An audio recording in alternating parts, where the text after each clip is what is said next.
Bismillahirrahmanirrahim. Bismillahirrahmanirrahim. Assalamualaikum warahmatullahi wabarakatuh.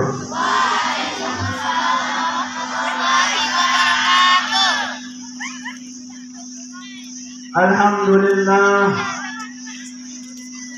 Alhamdulillahilladzi asra bi'abdihi laylan minal masjidil haram ilal masjidil aqsa. Wassalatu wassalamu ala sayyidina Muhammadin sallallahu alaihi wasallam alladzi hasanatuhu la tuhsa wa ala alihi wa sahbihi ahli as-sidqi wat-tuqa. Subhanaka la ilma lana illa ma 'allamtana innaka antal alimul hakim. Rabbi shrah li sadri wa yassir li amri wahlul 'uqdatam min lisani yafqahu qawli, amma ba'du. Kalau kita ditanya siapakah orang yang paling sayang kepada kita, ternyata bukan orang tua kita, bukan guru kita, tapi yang paling sayang kepada kita adalah Allah Subhanahu wa Ta'ala. Allah pernah mengatakan, walaupun manusia itu banyak dosanya, walaupun manusia itu banyak salahnya, bahkan kalaupun dosanya, salahnya memenuhi langit dan bumi, maka Allah akan mengampuninya jika ia datang minta ampun kepada Allah. Begitu sangat kasih sayangnya Allah kepada kita sebagai hambanya. Kedua kalinya salawat dan salam tak lupa kita hadiahkan, tak lupa kita haturkan kepada manusia yang paling mulia, bahkan kepada makhluk yang paling mulia di jagat semesta ini, yaitu Nabi kita, Nabi besar Muhammad sallallahu alaihi wasallam. Ya, ini kalau bukan sebab Nabi, mungkin langit dan bumi ini juga tidak ada. Karena Allah Subhanahu wa Ta'ala pernah berfirman dalam hadis qudsi, mengatakan kepada Nabi Muhammad, laulaka lama khalaqtul aflaq. Kalau bukan karena engkau wahai Nabi Muhammad, kalau bukan karena engkau wahai Rasulullah, saya tidak akan menciptakan alam ini. Jadi kalau bukan karena Nabi, Allah tidak akan menciptakan alam semesta. Jadi kita akan membicarakan sekelumit tentang peristiwa Isra dan Mi'raj. Jangan sampai kita itu tidak mau tahu tentang Islam. Jangan sampai kita itu menjauh dari ajaran Islam, ilmu-ilmu terkait dengan agama Islam. Ya, kita harus akrab. Jangan sampai kalau kita asing dengan agama Islam ini, maka itu pertanda bahwa umur dunia ini tinggal sebentar lagi. Kenapa kita merayakan Isra Mi'raj hari ini? Kenapa? Bulan apa? Bulan Januari, bulan Desember. Kenapa? Karena bulan ini bertepatan dengan peristiwa Isra Mi'raj. Bulan apa Isra Mi'raj dilaksanakan oleh Nabi? Bulan apa? Bulan Rajab. Tanggalnya tanggal berapa? Tanggal 27 Rajab. Allah Subhanahu wa Ta'ala memperjalankan Nabi kita, Nabi besar Muhammad sallallahu alaihi wasallam dari Masjidil Haram menuju Masjidil Aqsa di Palestina. Allah mengangkat Nabi kita, Nabi Muhammad, sampai ke langit ke-7, bahkan sampai ke Sidratil Muntaha. Padahal jarak antara Masjidil Haram dengan Masjidil Aqsa itu sangat jauh. Apalagi jarak Masjidil Aqsa sampai ke Sidratil Muntaha, sampai ke langit ke-7 itu ditempuh ribuan tahun baru bisa nyampe.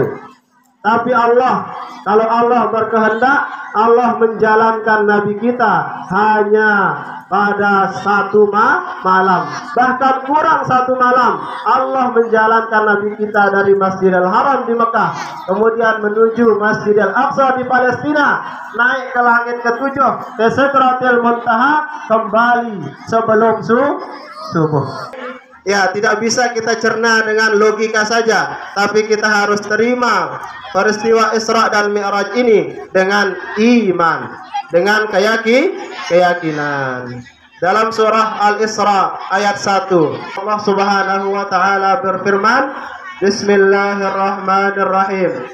Alladzi asra bi'abdihi laylan minal masjidil haram ilal masjidil aqsa alladzi barakna hawlahu linuriyahu min ayatina innahu huwas sami'ul basir. Jadi ayat ini dimulai dengan kata Subhanalladzi atau Subhanallah, artinya Maha Suci Allah. Semua kejadian yang kalau diceritakan dalam Al-Quran berarti kejadian itu sangat luar biasa. Kalau ada manusia disebut dalam Al-Quran itu karena saking baiknya, atau ada manusia disebutkan dalam Al-Quran saking jahatnya. Contoh yang baik adalah para nabi dan rasul disebut dalam Al-Quran. Siapa juga? Zulkarnain disebut dalam Al-Quran. Siapa juga? Ali Imran disebut dalam Al-Quran. Luqmanul Hakim diceritakan dalam Al-Quran karena baiknya. Ada juga disebut dalam Al-Quran saking jahatnya. Contohnya siapa? Fir'aun. Siapa juga? Haman. Siapa juga? Abu Lahab. Itu semua disebut dalam Al-Quran saking jahatnya. Tapi tidak semua kejadian dalam Al-Quran diawali dengan tasbih, diawali dengan subhanallah. Tapi kejadian Isra Mi'raj diawali dengan kata apa? Subhanallah. Jadi ayat ini Subhanalladzi asra bi'abdihi lailan minal masjidil haram. Itu menunjukkan bahwa kejadian Isra Mi'raj ini yang aktif itu adalah Allah Subhanahu wa taala. Allah lah yang menjalankannya. Pada saat itu, apa kendaraan Nabi ketika Isra Mi'raj? Buraq namanya, Buraq. Apa itu Buraq? Buraq itu tunggangan Nabi. Kalau ukurannya itu lebih kecil dari kuda, lebih kecil dari kuda, dan lebih besar dari keledai, atau lebih besar dari kambing. Berarti buraq ini adalah kendaraan yang istimewa, yang sangat cepat. Kecepatannya seperti apa? Seperti penglihatan. Hadirin hadirat siswa-siswi yang saya banggakan. Tapi sebelum Pak Guru lanjutkan cerita Isra Mi'raj ini, kita lihat terlebih dahulu apa sebabnya. Apa penyebabnya Allah menjalankan Nabi kita ke langit. Sebabnya adalah karena pada tahun itu disebabkan yang pertama adalah meninggalnya paman tercinta Nabi Muhammad SAW, yaitu siapa paman yang paling membela Nabi Muhammad? Tolib. Apa namanya? Abu Thalib.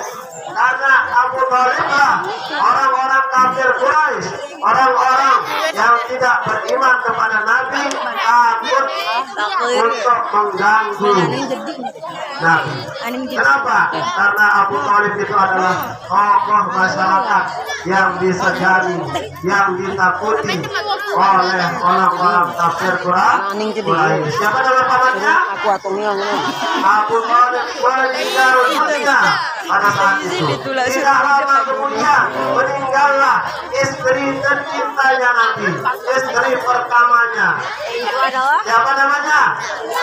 Siti Khadijah. Siti Khadijah itu adalah perempuan yang sangat kaya raya. Tapi dengan membantu Nabi Muhammad, saking besarnya bantuannya sampai habis dakwah, dan tidak ada jembatan untuk baginda Rasulullah lewati, maka ambillah tulang-tulangku, pakai untuk menyeberang sungai. Itu kata siapa? Istrinya Siti Khadijah. Orang kafir Quraisy akan sangat mudah mengancam dan bahkan ingin membunuh Nabi. Siapa? Orang kafir Quraisy. Tapi ketika Nabi sedih, ketika Nabi Al-Quran itu adalah surah Yusuf. Allah menghibur Nabi kita, apa dibilang? Kamu baru pamanmu yang meninggal, baru istrimu yang meninggal. Coba perhatikan Nabi Yusuf keluar menjadi budak. Siapa itu? Nabi Yusuf alaihi salam. Orang-orang yang sangat sayang kepada siswanya, makanya mereka mengorbankan waktunya, mengorbankan tenaganya, suaranya untuk kalian, biar kita selalu berdoa kalian itu menjadi anak-anak yang soleh, anak-anak yang baik. Kita doakan semua yang hadir hari ini, mudah-mudahan menjadi orang-orang yang soleh. Insya Allah salah satu kesukaan malaikat itu adalah dia turun ke bumi. Dia mencari tempat-tempat orang yang mengingat Allah. Dia mencari orang-orang yang berkumpul, berzikir kepada Allah. Makanya kalau hadir di sini jangan lupa dalam hatinya berdoa. Karena di sini kita menyebut mengingat Allah. Kalau kita mengingat Allah, malaikat akan turun. Membawa apa? Haifan alaikumul malaikatu birrahmah. Malaikat datang dengan membawa rahmat. Selanjutnya peristiwa Isra Mi'raj itu dimulai ketika Nabi sedang tidur. Pulang dari Taif, Nabi istirahat di rumahnya. Kebetulan waktu itu Nabi tinggal di rumah pamannya Abu Thalib, tepatnya di rumah anak Abu Thalib, yaitu namanya Ummu Hani. Ya, sedang beliau istirahat di malam hari, sudah tertidur, datang malaikat Jibril. Turun malaikat Jibril. Ya Muhammad, bangun wahai Muhammad. Setelah dibangunkan, Nabi kita dibelah lagi dadanya. Ketika Nabi dibangunkan, dibelah lagi dadanya, diambil jantungnya, dioperasi lagi. Jantungnya yang diambil itu ditaruh di suatu bejana dari emas, kemudian dibasuh dengan air zam-zam. Itu kedua kalinya Nabi kita dibelah dadanya. Dulu ketika masih kecil, ketika diasuh oleh Halimatus Sa'diyah, juga dibelah dadanya. Dibersihkan hatinya, dimasukkan iman, dimasukkan hikmah, dimasukkan di sana tentang kepercayaan, keimanan, keyakinan kepada Allah Subhanahu wa Ta'ala. Dibelah dadanya, dibersihkan jantungnya, dibersihkan hatinya, lalu dimasukkan, dikembalikan lagi. Itu persiapan bahwa Nabi Muhammad akan menghadapi peristiwa yang sangat dahsyat, yang sangat hebat. Banyak yang akan dilalui oleh Nabi nanti di perjalanannya dari Masjidil Haram sampai ke langit ke-7. Bahkan di atas langit ke-7 ada namanya Sidratil Muntaha. Ya, setelah itu disuruhlah Nabi keluar. Ayo Nabi Muhammad keluar. Di langit ke-7 Nabi lalu naik lagi kembali. Di atas langit ke-7 ada apa lagi? Mau berjumpa dengan Allah, menerima wahyu. Makanya wahyu yang diterima di atas langit tanpa perantara, ini wahyu yang sangat istimewa. Itu saja mungkin yang Pak Guru sampaikan. Kurang-kurangnya Pak Guru mohon maaf. Mudah-mudahan ada manfaatnya untuk kita semua. Pak Guru akhiri. Allahul muwaffiq wal hadi ila sabilir rasyad. Assalamualaikum warahmatullahi wabarakatuh.